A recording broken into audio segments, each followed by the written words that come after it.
You ask us why we fought. That question has been asked before. It was first asked by the ones we once called our enemy. Their question echoed from starships of glass and light. They were beautiful ships, like frozen music. They hung in the void beyond Neptune, silent and still. The question was not spoken in words. It was a feeling, a broadcast wave of pure, cold inquiry. Why would a species like ours choose conflict? Why would we build fleets of iron and fire? Why would we bare our teeth at the universe? They did not understand. At the time, neither did we. Not really. We only knew that we had to. We only knew that survival demanded it. But you ask now, and you deserve a real answer. The story is not as simple as you think. It never is. The truth begins not with a bang, but with silence. We first met them in the Kuiper Belt's lonely dark. Our scout ships were patrolling the outer markers. They were ugly, functional vessels, all engines and armor. We called them the Tin Can Fleet. They were built for work, not for show. Then they appeared, the ships of the Watchers. They warped into existence without a sound. No energy signature flared. No gravitational wave distorted the void. They were just there. 17 ships of impossible design. They looked like spun crystal, catching the distant light of Sol. They did not answer our hails. They ignored every frequency. From simple radio to quantum entanglement, they just sat there. Their silent, unnerving stare felt like a judgment. It was the gaze of something ancient and profound. Our captains reported it felt like being watched by a mountain, an intelligent and deeply unimpressed mountain. We sent more ships. They did not react. We armed our weapons. They did not move. For 3 weeks, they did nothing but watch. A silent vigil at the edge of our home. We did not know it then. But that silence was their true weapon. It was meant to paralyze us with doubt and with fear. It worked. Our oldest records spoke of them. We had to dig deep into the digital archives, past the histories of our own wars and triumphs, past the colonization of our solar system. We found the whispers in forgotten data caches. They were myths from the dawn of our space age, stories of the Watchers, the Elder Ones. The tales warned of a silence that precedes a storm. Our ancestors saw them too, or thought they did. A flicker on a telescope lens, a shadow passing across a distant moon. Data that made no sense. For centuries we dismissed it. We called it stellar phenomena. We called it equipment malfunction. We were a young race and full of our own importance. We thought we were alone. The archives told a different story. They told of a cyclical presence, a silent observer that appeared at key moments in a species' development. It watched civilizations rise, and it watched them fall. The records were incomplete, fragmented, but one translated line appeared over and over. A warning from a long-dead civilization. Beware the silence. It is not an absence of sound. It is the sound of an ending. They moved without a declaration of war. The attack was as silent as their arrival. Our garden worlds were the first to die. Kepler 186f was our pride. A world of red forests and sapphire oceans. A second Earth, our greatest achievement. It went dark in 7 minutes. We received one fragmented transmission, a planetary sensor screaming about atmospheric collapse. Then, nothing. No mushroom clouds, no fleets in orbit. The world was just gone. The lights on our star maps blinked out. TRAPPIST-1e fell next. Then Proxima b, One by one, our terraformed jewels went dark. They did not conquer these worlds. They sterilized them. A wave of gray, self-replicating nanites washed over them. It consumed every trace of life. It left behind sterile rock and silent dust. There was a horrifying art to the destruction. It was clean, efficient, and absolute. It was the work of a gardener pulling weeds. We were the weeds. We scrambled our fleets, our mighty ships of the line. But we were fighting ghosts. By the time our ships arrived, the Watchers were gone, and another human world was a tomb. On Mars, we found their first mistake. The Red Planet was one of our oldest colonies, a sprawling network of cities under great domes. The Watchers' wave had shattered them. It left behind fields of twisted metal and red glass. But Mars was different. It was our first home away from home. We built it to last. We built it with redundancies upon redundancies. Deep beneath the Elysium Planitia, a single command bunker survived. It was buried under a kilometer of rock. Its power core was failing. Its life support was gone. But one data console was still active. A single, overlooked data fragment. Less than a kilobyte of information. It was nestled in a corrupted log file. A tiny flicker of light in the overwhelming dark. A search and rescue team found it by accident. They were looking for survivors. They found the key to everything instead. It was a single error in an otherwise perfect execution, a microscopic flaw that would unravel their entire plan. It proved they were not gods. They could make mistakes. And that gave us a glimmer of hope. The fragment was not a weapon schematic. Our best cryptographers worked on it for weeks. They expected to find military codes. They hoped for a vulnerability in the nanite plague. The military was screaming for an answer, a weapon. But the data was not tactical. It was something else entirely.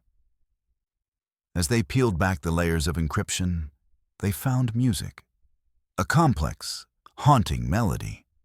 It was structured with a mathematical precision we had never seen. It was a song of cosmic grief. It spoke of loss on a scale we could barely imagine. We translated the mathematical language into concepts.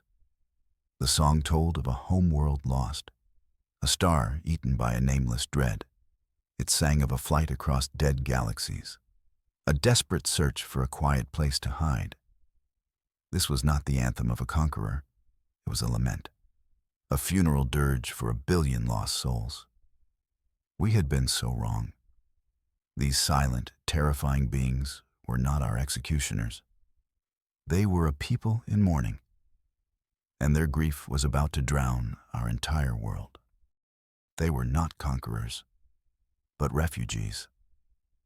The song, the lament, changed everything. We finally understood their horrifying logic. They were running from a terror we could not comprehend. For thousands of years they had drifted through the void. They searched for a silent corner of the universe, a place where they could finally rest, a place where the monster that hunted them would not find them. Then they found us. They saw our vibrant worlds. They heard our noisy radio signals. They felt the energy of our expanding civilization. We were a bonfire in a dark forest, a beacon of life and energy. And to the Watchers, we were a dinner bell. They believed our existence would attract the devourer. They feared our light would lead the darkness straight to them. So they tried to put out our fire. Their silent attacks were not acts of malice. They were acts of desperate, terrified self-preservation.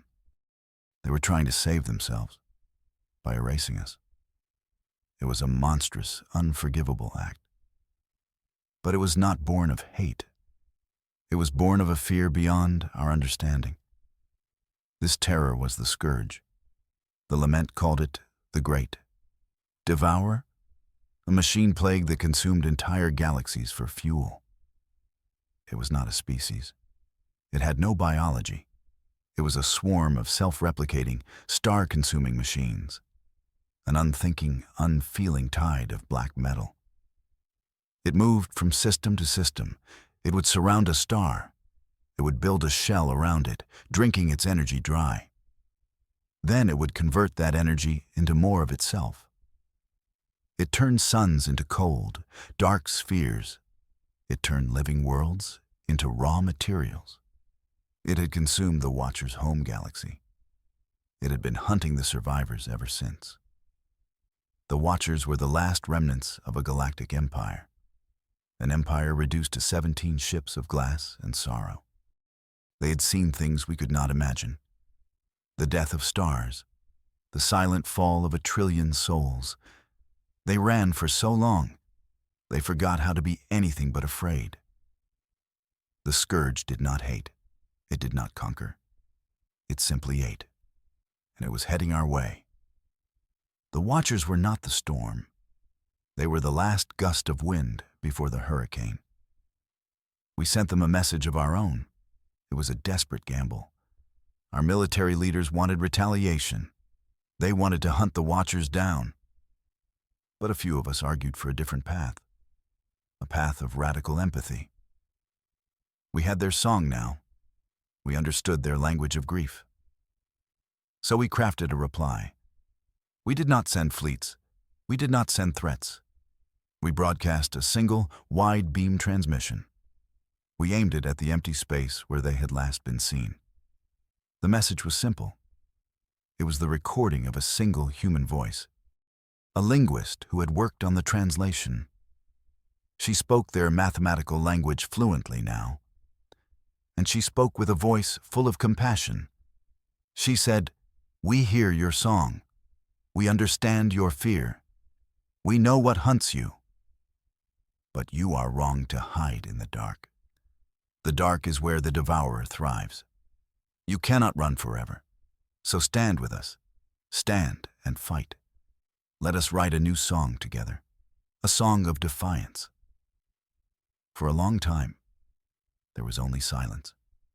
We thought we had failed. Our factories roared to life with new purpose. Then, they answered. Not with words, but with data. Blueprints for their energy systems, schematics for their silent drives. Their entire technological library, gifted to us. It was an act of complete and total trust, an apology, and a plea. We accepted. Across the solar system, a new industry was born. The shipyards of Titan and Ganymede burned with renewed light. Old prejudices between our own nations evaporated. The threat was too great for petty squabbles. We merged their designs with ours. Human and Watcher engineers worked side by side. We put their energy cores into our heavy cruisers. We fitted their silent drives onto our nimble destroyers. We created something new, something greater than the sum of its parts. A fleet built for a single, impossible task. We called it the Shield Fleet. Its ships were not made of iron or glass. They were made of hope. They were the physical embodiment of our desperate alliance, a testament to two species choosing to stand together. The Scourge arrived. It came to the edge of our system. It did not appear in a flash of light. It simply faded into view, a tide of black metal. It was a cloud of trillions of machines, each one the size of a small moon. They formed a perfect geometric wall, a grid that blotted out the distant stars. It absorbed all light, a patch of absolute nothingness. The silence of the Scourge was different from the Watcher's silence. The Watcher's silence was heavy, full of thought. The Scourge's silence was empty. It was the silence of a void, the pure absence of life. Our new shield fleet met them at Sol's Gate, right at the heliopause.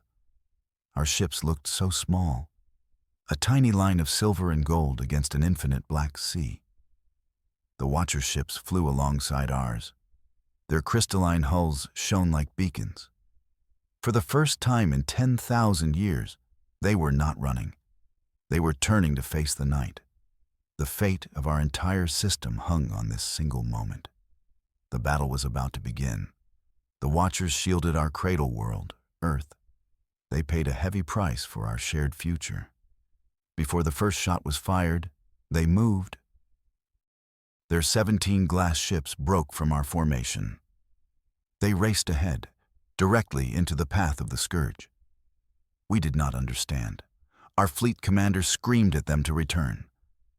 But they did not listen. They formed a new line, a fragile, crystalline wall between the coming dark and our home, between the devourer and the world that had answered their song. Their ships began to glow. They resonated with a new melody, not a song of grief, but a song of sacrifice.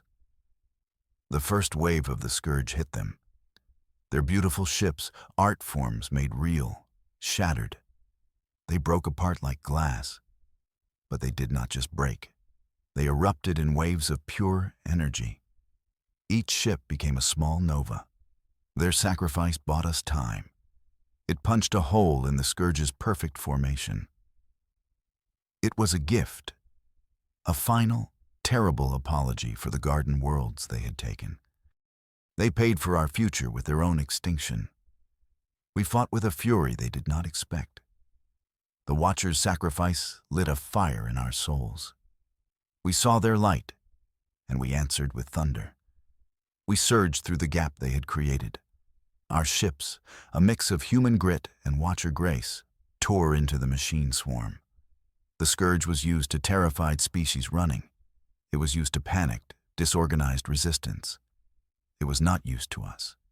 It was not used to fury. It had never faced an enemy that was truly, deeply angry. We used tactics it could not compute. We turned its own logic against it. We feigned retreats, leading swarms into asteroid fields. We overloaded our reactors, turning our dying ships into missiles. We showed the Scourge what it meant to be alive. We were unpredictable. We were emotional. We were utterly, completely insane. And we were winning. One of our captains famously quipped, "It turns out the Galaxy Eater has a glass jaw." That message spread through the fleet. It gave us strength. It reminded us that even gods can bleed. Our victory broadcast across the starways. When the last Scourge machine imploded, there was a moment of silence. The emptiness of the void returned. Then, our communications channels erupted, a single triumphant cheer that echoed across the system. We had done it. We had stood against the great devourer, and we had won. But we did more than just cheer. We broadcast our story. We sent the entire battle log, the Watcher's lament, our reply, the schematics of the SHIELD fleet, and the final, triumphant song of our combined forces. We sent it all, on every frequency, to the silent stars. We did not know if anyone was listening, but we had to try. For weeks, there was nothing. Then, a signal returned. From a system 50 light-years away. It was a simple message. A species we had never met. They had been hiding underground for centuries. Their message had only 2 words. We hear. Then another signal came, and another. A universe that had been holding its breath finally exhaled. Our fight had awakened them. We had shown them that the night was not endless. So now you know why we fight, and why we still fight.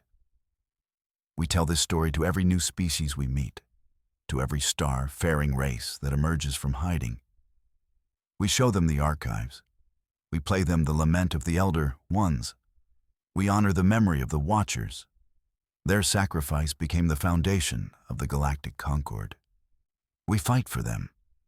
We fight for the memory of our own garden worlds. For the billions of lives turned to dust.